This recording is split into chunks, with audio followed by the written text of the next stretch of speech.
USC, you play Michigan this weekend. I think October is just as big a deal for y'all in Los Angeles, man. A couple of factors as to why. We talked about what USC had to do this season and what the mission was for 2025 before the year. Did that for a lot of teams, but for USC, there's a lot of different facets to it. We said for USC, this year's about showing the arrow is pointing up. Show them this is going somewhere under Lincoln Riley. Because the first year was awesome. They wrote songs about that first year for Lincoln Riley and Caleb Williams. And you go compete for a New Year's Six bowl win. You lose to Tulane. It is what it is. But you got excited because that first year was magic. And then the next year, Caleb Williams comes back, and you're like, it wasn't really what I thought we were getting into. Why? The defense is bad. The defense is bad. Okay, unfortunately, got to make some changes on the defensive staff side. Defense gets better the next year. You're like, okay, here we go now. Got a defense in L.A., and then the offense kind of drops the ball. Yet again, another year. Your first year in the Big Ten now. Another year, though, at USC under Lincoln Riley where you're left wanting a little bit more. So this past offseason, what was all the buzz with USC outside of what that team was looking like? Hey, USC is recruiting like a program.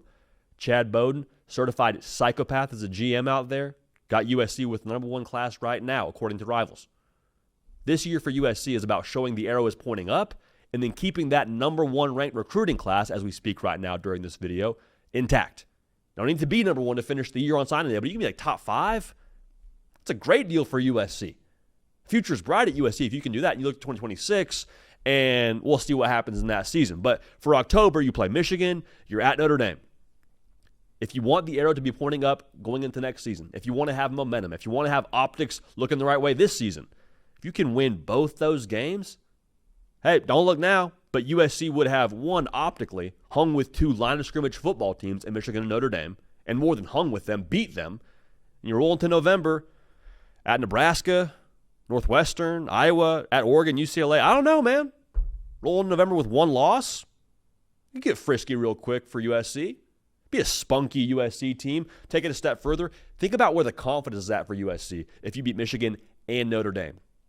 2 teams that I think you could argue are college football playoff caliber, or at least fringe college football playoff caliber teams.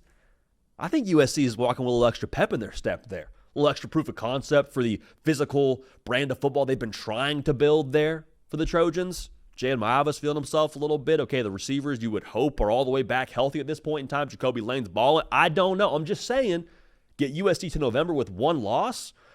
You got 1 loss you could drop between, again, those teams I just mentioned. I guess Oregon's the one you look at most closely. I'm just saying, for USC, the momentum and the vibe around Los Angeles with that kind of October, setting the table for November, I'm here for it, dude. I'm here for it. But that's why October is so huge for USC. Michigan at Notre Dame, handle business.